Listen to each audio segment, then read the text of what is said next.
Hey, what's good to all my aligned seekers? I am Kia, your soul doula, transformational and transitional guide, reader, and healer, and I welcome you to True Sabbath Fellowship. These gatherings are sacred pauses in time, moments to realign with the natural order, to breathe, to study, and to remember. Each week, we return to our truth through reflection, metaphysics, ancestral veneration, energetic alchemy, and spiritual understanding. So settle into stillness, open your heart, and allow this message to meet you right where your spirit is.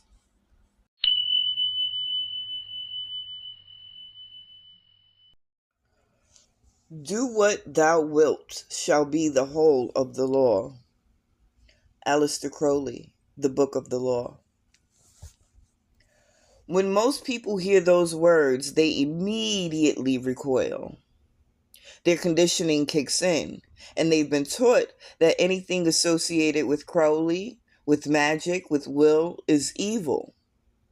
But words are energy, and energy only takes form based on the intention behind it.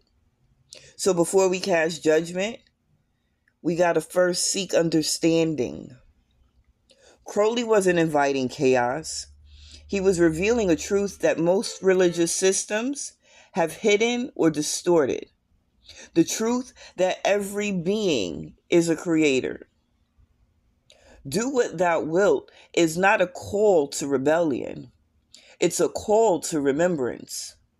It's saying, remember who you are. Remember, excuse me, remember that you are energy. Remember that your will, your focused intent shapes your reality.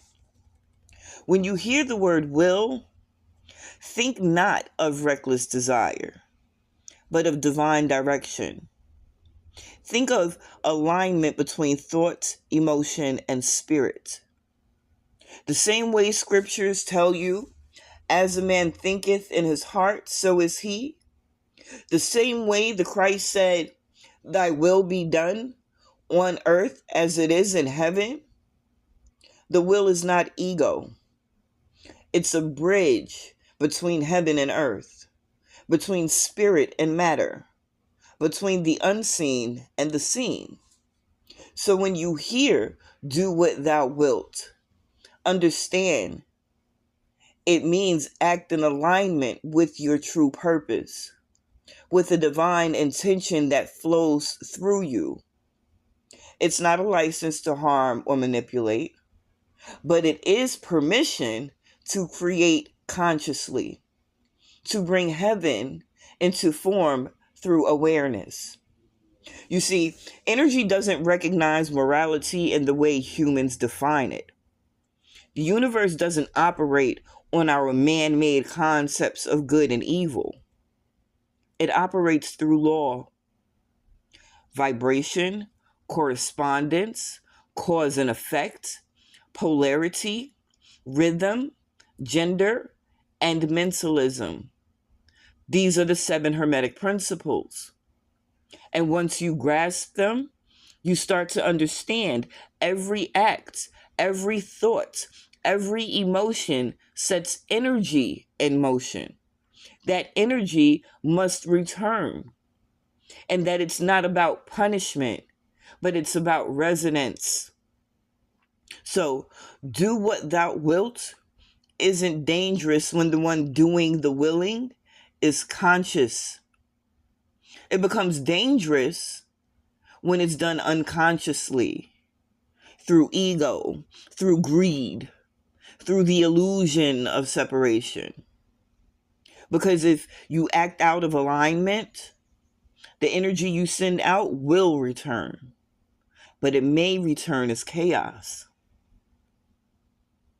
What Crowley and many others were exploring, even if it was from the left-hand path, was how to access power directly, how to bypass your gatekeepers of religion and society. But what most of them discovered, and what many could not integrate, was that power without alignment corrupts. You can summon energy, but without wisdom, it'll consume you. You can manifest outcomes, but without love, they'll destroy. So I say to you today, do what thou wilt, but make sure your will is aligned with truth. Make sure your will is in harmony with divine law, because when it is, nothing can oppose it. When you act from that space, mountains will move, doors will open, and the invisible begins to shape the visible. The Christ understood this. The prophets understood this. The ancients of Kemet, the mystics, the hermeticists, they all spoke the same language under different names. They knew that the will, when purified, is the true wand of the magician, the scepter of the priest, the staff of Moses, the rod that parted the Red Sea. That sea represents illusion, the chaos of the physical realm. And your will, when directed from the higher mind, parts it. It makes a way through what seems impossible. And that's not witchcraft. That's law. We live in a world that fears will because it fears power. It teaches submission, dependency, and obedience to false authorities. But the Most High, Source, never required that. The Source created creators. The Source said, "Ye are gods."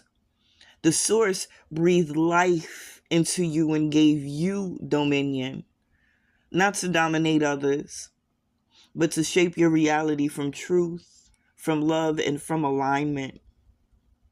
So the question is not whether or not you should do your will. The question is, what is your will aligned with? Because when your will aligns with divine law, with love, with the expansion of truth, then your will and the will of the Creator are one and the same. There is no separation. There is no sin. There is only creation. Now, I want to bring up another line Crowley wrote, one that most people skip over because they don't understand it. He said, "The coup is in the cobs, not the cobs in the coup." And at first glance, that sounds like nonsense, but it's not. It's code for a spiritual truth, a reversal of perception. He was saying the same thing mystics have said for centuries. Energy governs matter. Matter does not govern energy. The coup, the field, the essence, the unseen, is what holds and shapes the cobs, the physical form. It's not the other way around. And when we forget that, when we begin to believe that flesh, form, and physicality are the source of power, we fall into the illusion. We begin to chase what can only ever be created from within.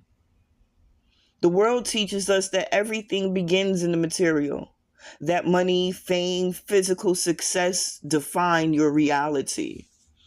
But truth teaches that all of it begins in energy, in consciousness, in spirit. Even the Gospel of Thomas affirms this in saying 29.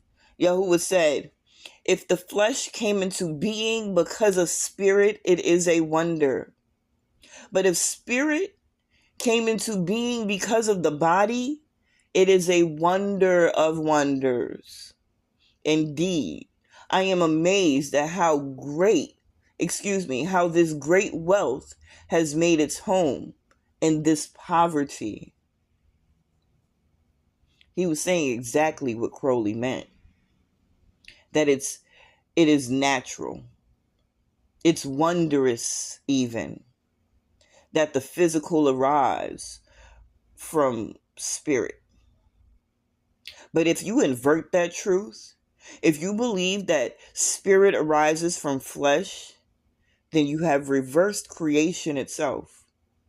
You've put the cobs in the cool instead of the cool in the cobs. You have made the vessel the master and the source the servant. This is the root of human confusion. We have allowed the illusion of material dominance to overshadow the reality of spiritual authority. But energy governs all, baby. Spirit precedes matter. Consciousness shapes form. That's why those who awaken begin to see the pattern. They begin to realize they are not victims of the world. They are participants in its unfolding. So I remind you again, do what thou wilt, but know thy will. And let your will be guided not by the physical, but by the spiritual. Because when you align your will with divine truth, the physical bends, baby. Reality recognizes itself to match your vibration. Reality reorganizes itself to match your vibration. That's what this age of awakening is about. The collective is remembering that we are not bound by the material. We are the animating force behind it. We are learning again, relearning that the cool is in the cobs, that spirit holds flesh, that energy holds form, that the seen is nothing without the unseen. So I say this to you. Stop fearing your power, please. Stop living as though matter defines you and reclaim your will. Align it with love, with truth, with divine law. Because when you do, you become a living vessel of creation, a bridge between heaven and earth, between spirit and body, between the invisible and the visible. That is the meaning of do what thou wilt, is the whole of the law. And that is the lesson of every mystic, prophet, every awakened soul who came before us. Energy governs all. Spirit moves matter. The cool is in the cobs. And love under will, is the law that binds it all together.